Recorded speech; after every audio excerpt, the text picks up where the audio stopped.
Hello viewers, welcome back to our YouTube channel. If you are new here, please hit the subscribe button and be a part of our family. The best black movies on Netflix right now, part 2. Your entertainment guide, Moovi. There's a lot of things in our lives that can trap us.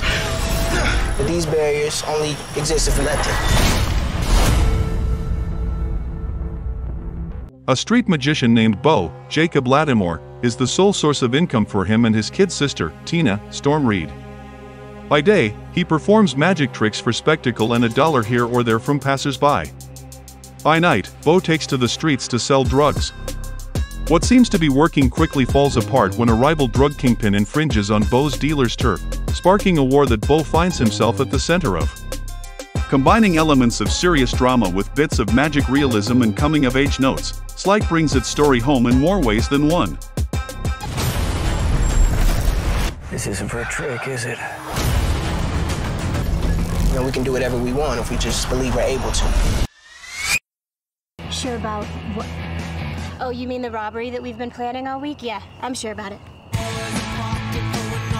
When their mother gets thrown in jail, teen sisters Deidra, Ashley Murray, and Laney, Rachel Crow, are at risk of being thrown into foster care. To avoid such a fate, Deidra hatches a plan to begin robbing trains to build up enough of a nest egg to bail their mother out of jail, while providing enough funds for the siblings to survive.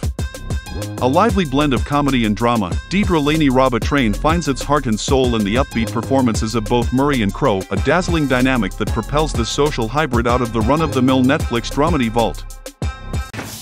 We're gonna be so rich. I'm confused. You know the league with a blackball me. You scared? We don't need the league. We are disruptors.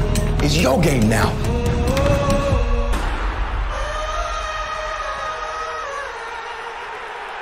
In the wake of an NBA lockout, sports agent Ray Burke, Andre Holland, is at risk of losing his entire career.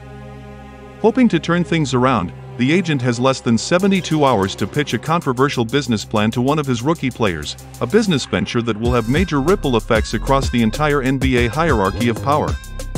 From director Steven Soderbergh, High Flying Bird combines the ingenuity of richly scripted sports dramas like Moneyball and infuses the narrative with energies that only a Soderbergh film can deliver. This is also Soderbergh's second film to be entirely shot on an iPhone, Unsane being the first. You were born for way more than this. Don't let them fool you. What is it you do for a living again?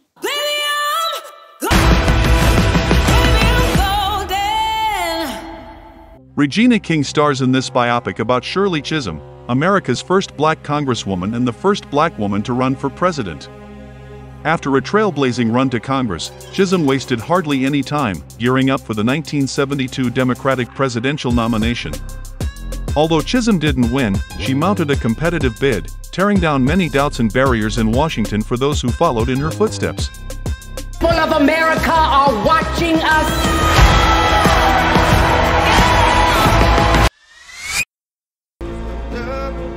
No one has any idea who I am.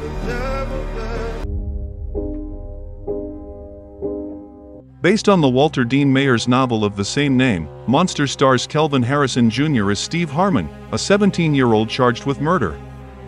Shining a light on the teen's journey from a bright and promising future through a bevy of legal proceedings and the possibility of jail time, the Harlem youth must rise against the odds to clear his name.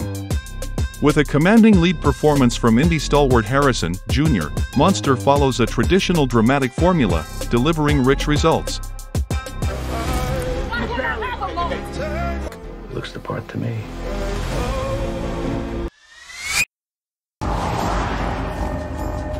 سليمان منفي. قولي لا.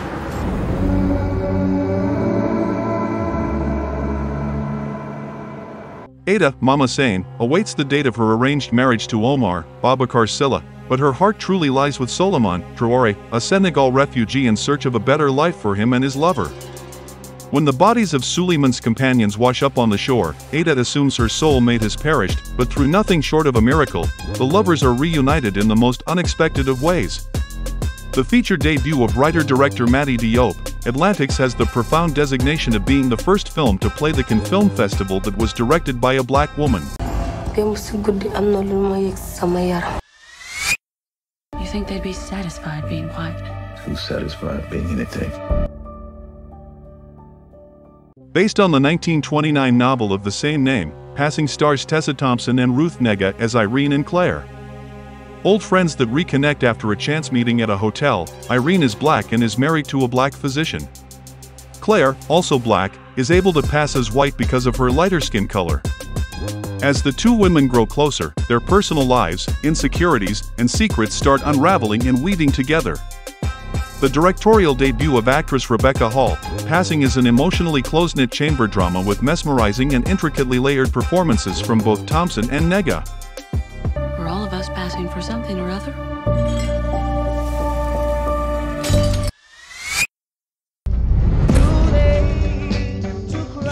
Carter James, Joey Badass, is a New York cartoonist who needs to get home to his hungry dog after a date night out. On his return home, the artist is confronted by a police officer named Merc, Andrew Howard. Upon questioning Carter, the altercation between cop and cartoonist quickly escalates to Carter being shot dead, only to reawaken in his date's bed. Stuck in a time loop, Carter must relive his tragic end again and again. An Oscar-winning short film, Two Distant Strangers shares a narrative time loop structure with many other films but builds upon the formula with a meaningful message about systemic racism. This is about creating something that is mine. You're not just talking about shit, you making shit. 40-year-old version. White man. In writer-director Radha Blank's feature film debut, the auteur plays a version of herself. A down-on-her-luck New York playwright who can't gain enough traction because her most recent play doesn't emphasize black suffering enough, Radha unearths a new artistic path after hearing rap music outside her apartment walls. Putting her playwright aspirations on the back burner, albeit only for the time being, Radha teams with a music producer and DJ named D. Oswin Benjamin, to record her first series of rap songs, tunes with a metaphoric focus on Radha's hardships as a black artist.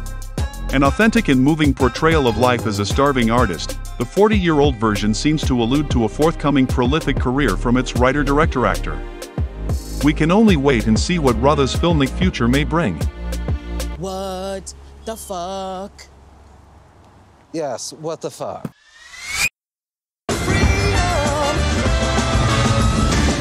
Now what we talking about is important, and you gon' damn well listen to us. Based on a true story, The Best of Enemies centers on a community summit about the desegregation of schools in Durham, North Carolina, in the summer of 1971. On one side, and Atwater, the Color Purple's Taraji P. Henson, fights for the rights of black students. On the other, local Ku Klux Klan leader C.P. Ellis, Sam Rockwell, digs in to maintain the segregation of schools. But rather than become more deeply entrenched in their ideas, the summit had a profound impact on the lives of Atwater and Ellis as they carved a viable path forward. There are necessary evils for the greater good. You didn't have to do that. You should have told me.